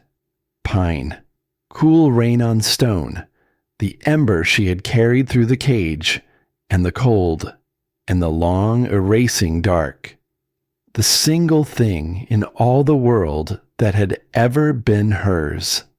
The one thing they had never managed to take, no matter how deep they cut. And tied to it now, after the warm, slow weeks by the fire, was so much more than a scent. A face under her hand on a bright, cold morning. Low laughter rumbling up through a broad chest she had pressed her ear against until it became the whole sound of the world. A voice that said, "May I before it ever once touched her." A man who knelt in the dirt and read her old poems into the dark, who set a plate of food halfway across the floor and then withdrew, who stepped back when she needed room to break instead of stepping forward to break her. A man who, even now, with a silver blade hovering at his bared throat, would die before he raised a single hand against her. She seized that. She seized all of it.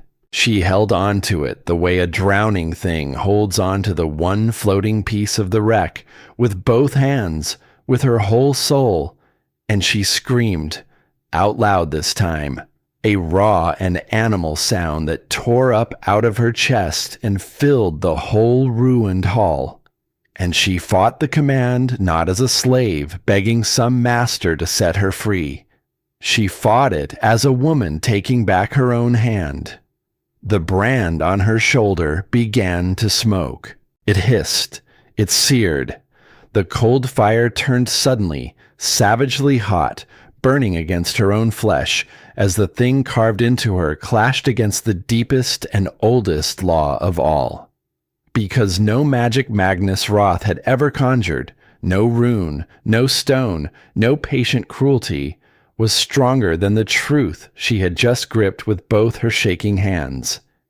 She would not kill the one her soul had chosen. She would not be the weapon. Not his. Not anyone's. Never. Ever again.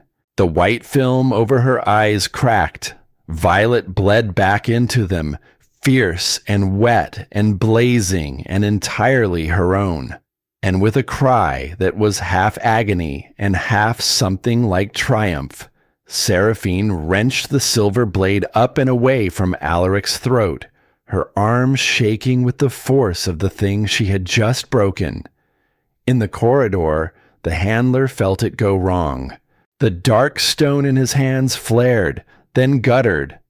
The low, sick light stuttered and jumped as the command shattered and the thread snapped back through it with violent force.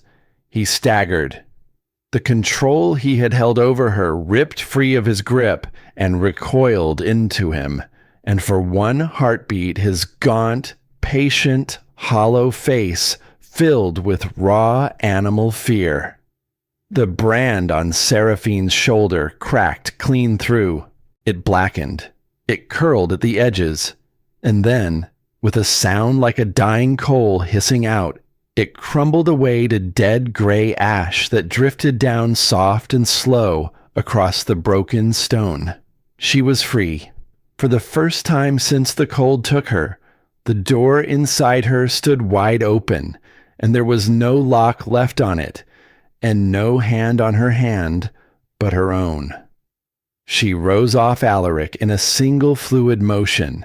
She was not the cowering thing from the cage. She was not the wary creature folded into the dark corner. She rose like something remembering its own true height, the silver blade turning easy in her grip, her loose hair wild around a face that was, at long last, entirely and only hers. The handler turned to run. He was not fast enough. She crossed the smoke between them before he had taken even 2 steps. The patient, hollow face turned back toward her just in time to see her coming, the woman he had thought was only a tool, only a weapon, only a thing. And she drove the long silver blade clean through the dark stone in his hands and into the heart that beat behind it. The stone shattered with a sound like cracking ice. The gaunt wolf crumbled, and the last thread of the thing Magnus Roth had buried in her snapped and was gone and did not come back. Silence fell across the ruined hall. The 4 corrupted wolves lay dead beneath Alaric and Soren and the generals. The handler was ash on the cold floor.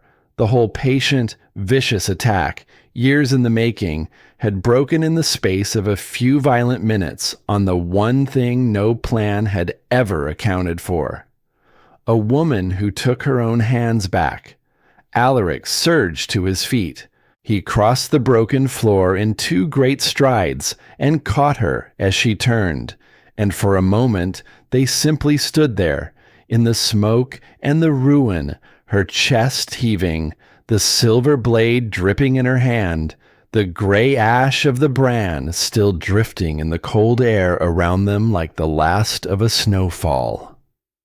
Sarah, he breathed, the name he had whispered 1,000 mornings, long before the cold ever took her.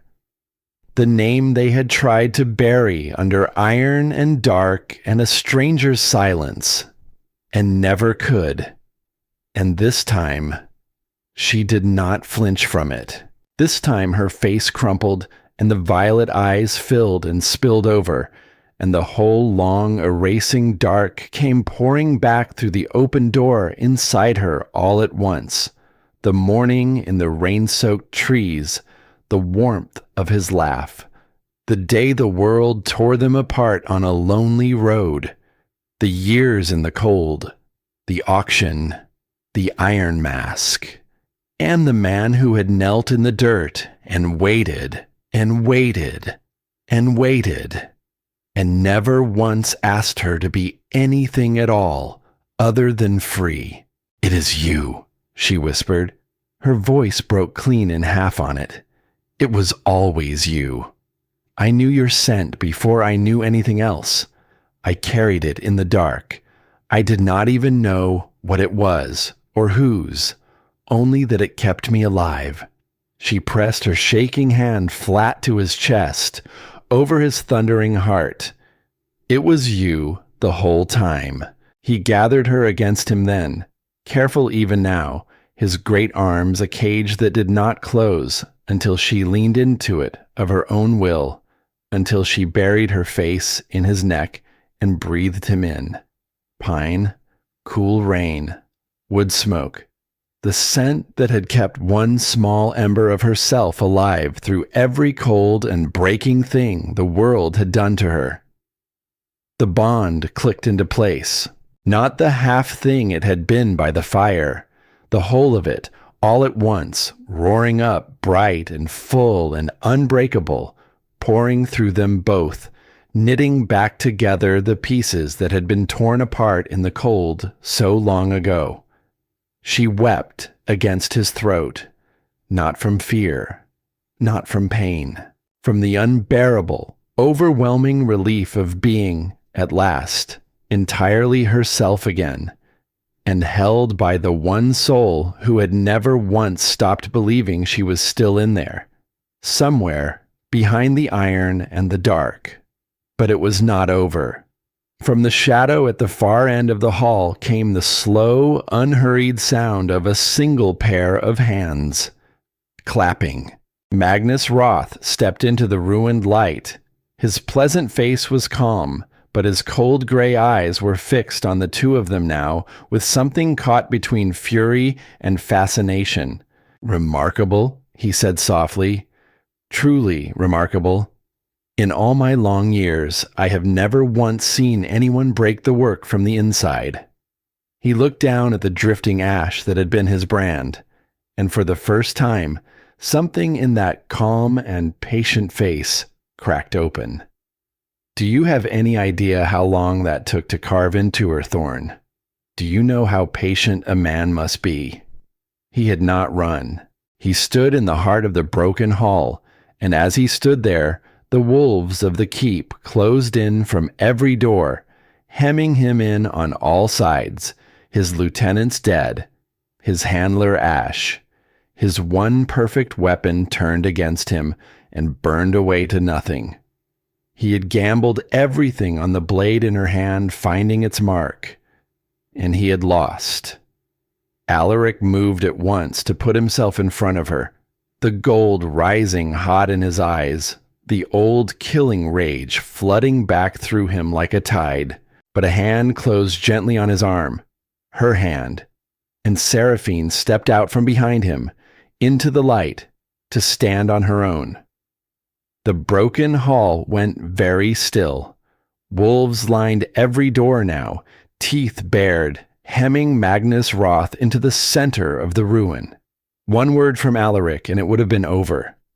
One word and the man who had stolen her name and her years would have been torn apart on the cold stone where he stood. Everyone in that hall waited for the word. Magnus waited for it too. She could see it in his calm gray eyes. He wanted it. He had built his whole long, patient cruelty toward this single moment, and even losing, even surrounded, even Ash, he wanted the cold alpha of the North to lose the cold. To become, at last, the beast Magnus had always insisted he was underneath. It was the final trap, and Seraphine saw it for exactly what it was. She lifted her hand, not the one that held the blade, the other, the empty one.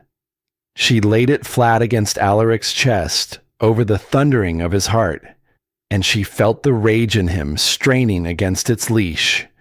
And she held it there, gentle and steady, the way he had held so many things still for her. "Not like this," she said. Her voice was quiet, but it carried. The whole ruined hall heard it. Alaric's jaw worked. His golden eyes did not leave Magnus. "He took everything from you," he said. The words came rough and low. "Let me give you this one thing back." "This is not a gift," she said. "This is the thing he came here for." She turned and looked up at him, and her violet eyes were clear now, clearer than they had been since the cage. "If you kill him here, in the smoke, with no one to see, then he wins. He always said your rage was a leash he held. Do not let him be right. Not tonight. Not over me." For a long moment, Alaric did not move. The fire crackled. The wounded groaned. The snow drifted in through the shattered doors. And then, slowly, the gold in his eyes began to bank, and the great leashed strength of him eased, just a fraction, under her open hand. "What would you have me do?" he said. Seraphine turned back to Magnus Roth. She did not lower her gaze. The old trained thing in her, the thing that had once tried to bend her knees at the sound of his voice, was gone now, burned to ash with the brand. There was nothing left in her that answered to him at all. "Take him alive," she said. Her voice rang out across the broken hall, low and clear and entirely her own. "He took my voice in the dark. He does not get to lose his in the dark, too. He answers for this in the light. Before everyone. Before every pack he stood among while he smiled and called himself a lord." She held his cold gray stare without a flicker. Let them all see exactly what he is. Something moved across Magnus Roth's calm face. For the first time since he had walked into that hall, he looked afraid. Not of the blade, not of the teeth at every door. of the light. The packs came in the days that followed. Word went out across the wild country, carried by runners and by wind and by the old quiet ways their kind had always spoken. The great cold Alpha of the North had been attacked beneath his own roof. The one called Magnus Roth had been taken, alive, and would answer for his crimes before a gathering of all the packs.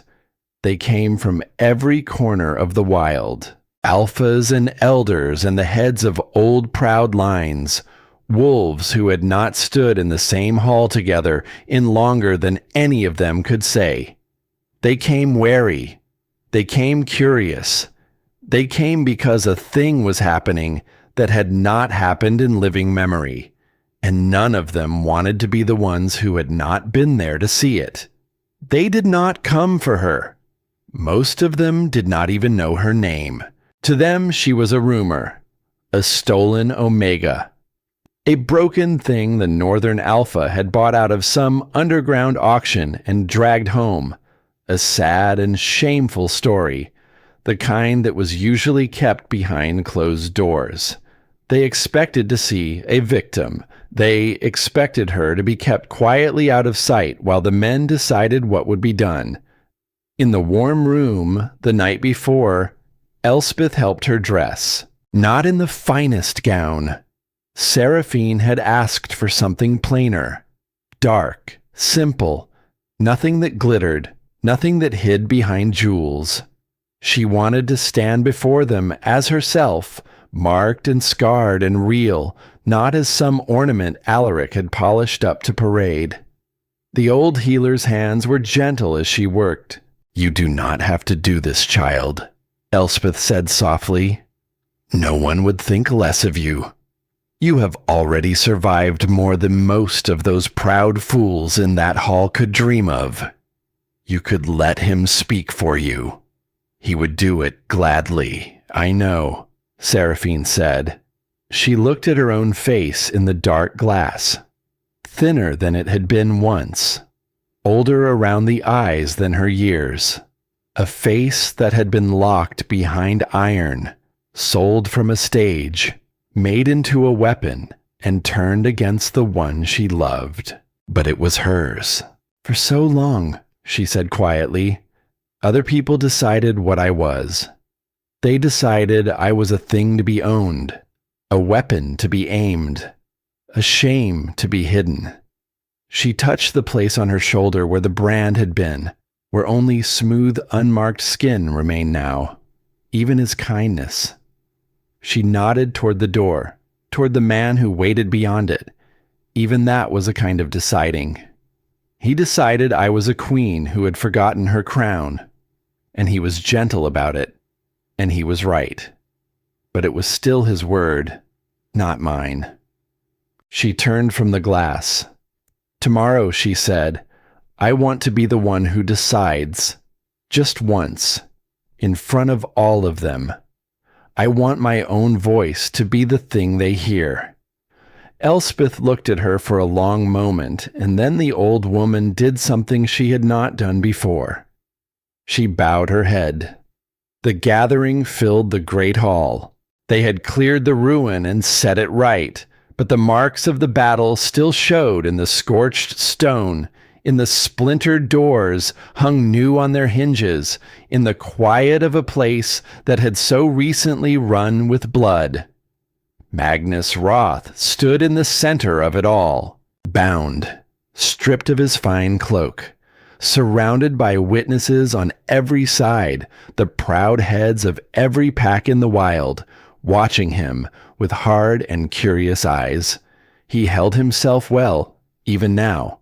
He kept his chin up and his calm face smooth, and he looked out at the gathered alphas as though he were still one of them, as though this were a misunderstanding that would soon be set right.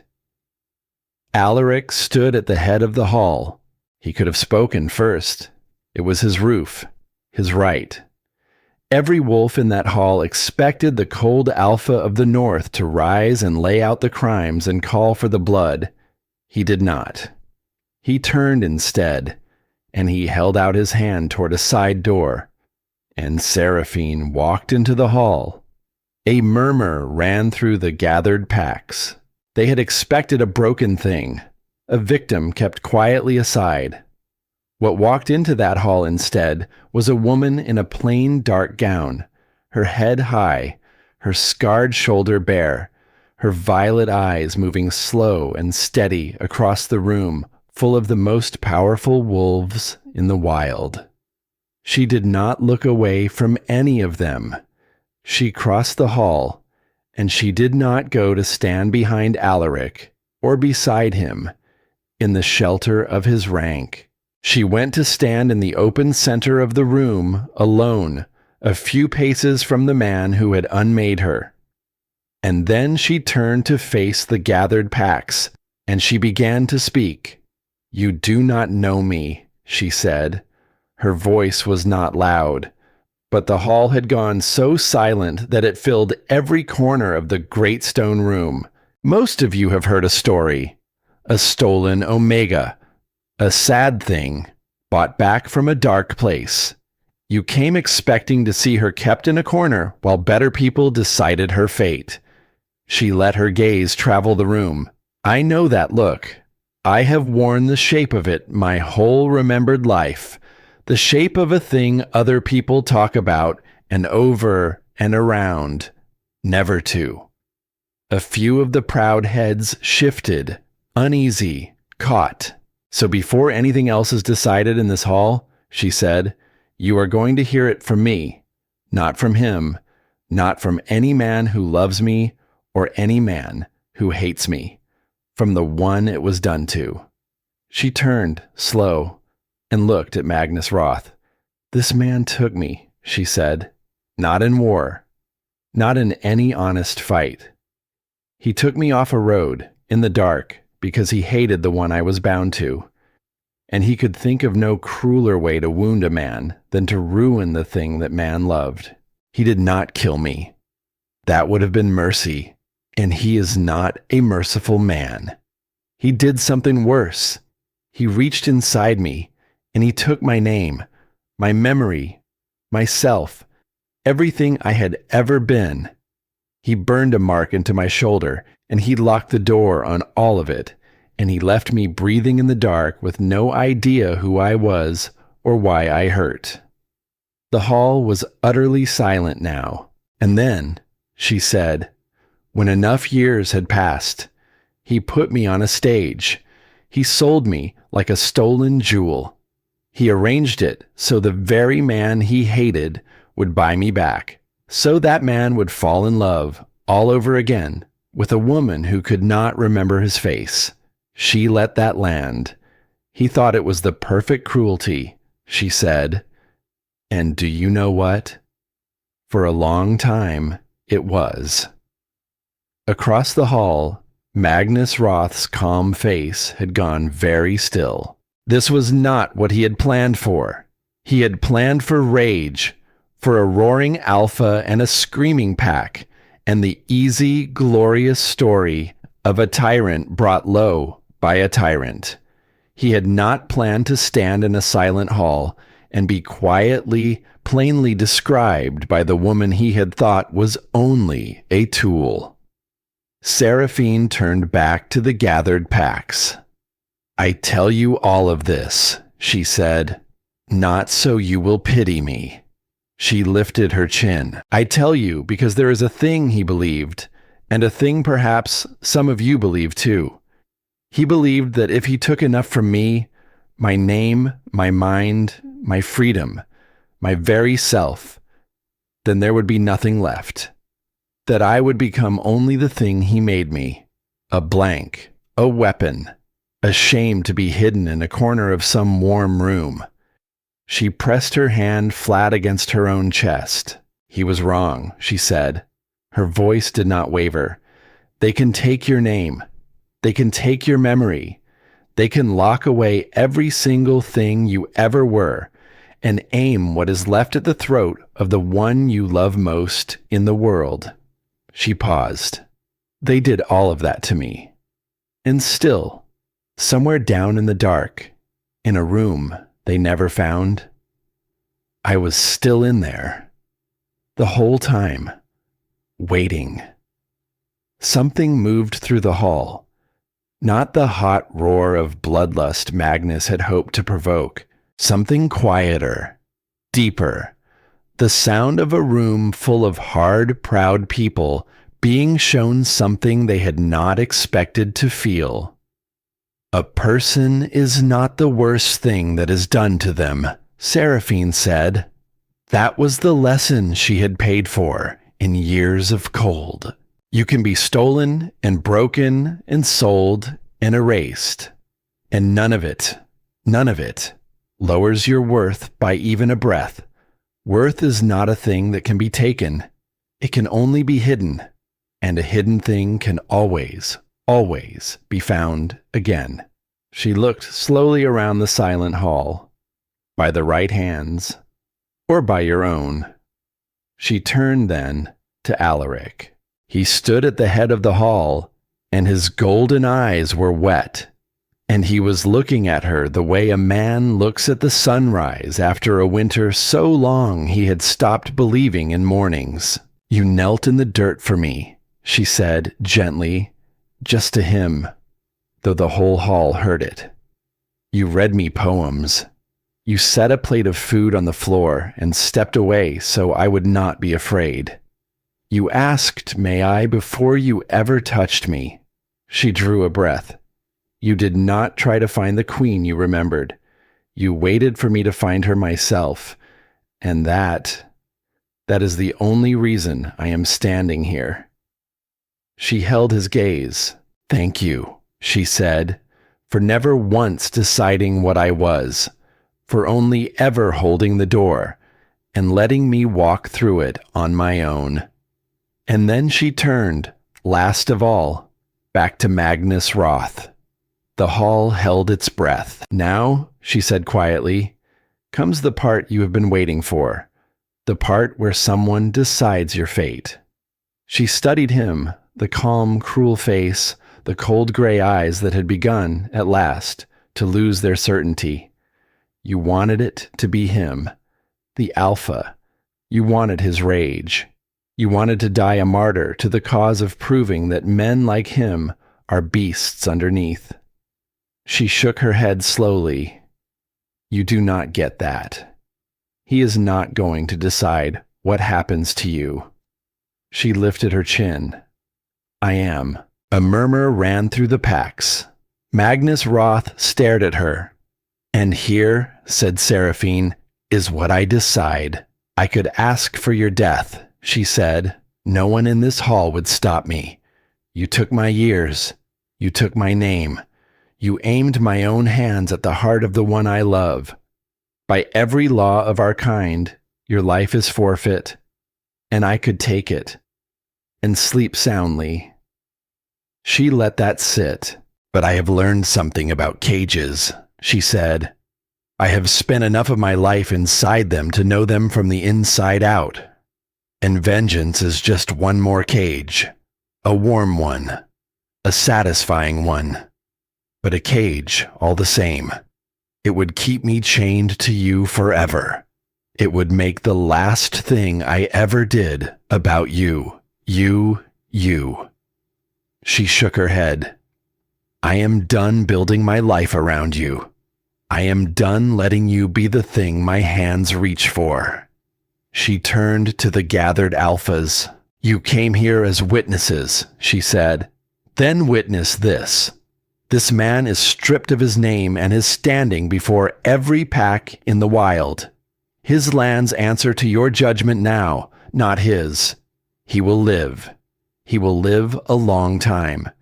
And he will live knowing that the woman he tried to erase stood in a hall full of the most powerful wolves in the world, and chose, freely, to let him keep the breath he tried to steal from her. She looked back at Magnus one last time. That, she said softly, is the difference between us. You take, I choose. And I choose to spend not one more day of my life on you. Magnus Roth opened his mouth. and found, for the first time in his long and patient life, that he had nothing to say. It was done. The packs did not roar. They did not cheer. Something better happened. One by one, slowly, the proud heads of the old lines bowed. Not deep, not low, but a turning of the head, an acknowledgement, the oldest gesture their kind had, the one wolves gave only to a thing they recognized as worthy. They had come expecting a victim. They left having seen a queen. Later, when the hall had emptied and the gathered packs had dispersed back into the wild, when Magnus Roth had been led away to live out his long, stripped life in the cold judgment of his peers, Seraphine stood once more at the tall window of the warm room and watched the snow. It was falling soft again. Not the cruel, killing snow of the night of the breaking, just snow. Quiet and clean, settling white over the wild country, burying the marks of the battle, making the whole world new. Alaric came to stand beside her. He did not touch her. He still asked, always, even now. He simply stood near, his warmth at her shoulder, and waited. She leaned into him. It was her choice, and they both knew it. And that was what made it mean everything. You did not need me, he said quietly, after a while. In that hall, you did not need me at all. She was quiet for a moment. No, she said, I did not need you to speak for me. She turned and looked up at him, but that is not the same as not needing you. She laid her hand against his scarred cheek, the way she had that night by the fire, and this time no pain came, no brand, no door slamming shut. Only warmth. I do not want a man who carries me. I have been carried. I have been owned and aimed and decided for. She held his gaze. I want a man who stands beside me, who holds the door, who lets me walk through it on my own and is glad, not grieved when I do. That, said Alaric, his voice rough, is the only kind of man I ever want to be for you. Then we understand each other, she said, and she smiled. It was a small thing, a new thing, the first true smile to reach her eyes since the cage, since the cold, since the long erasing dark. It changed her whole face. It was the smile of a woman who knew at last exactly who she was and had chosen, freely, to stand exactly where she stood. He lifted his hand, slow, asking. She nodded, and he drew her into his arms, and she went, of her own will, and laid her head against the steady drum of his heart. The bond hummed between them, whole and warm and unbreakable. No longer a chain, no longer a leash, just the quiet certainty of two souls that had found their way back to each other across all that dark. The crown was hers now, not because he had remembered it for her, not because anyone had placed it on her head, because she had walked through the cold and the cage and the breaking and come out the other side and reached up and taken it for herself.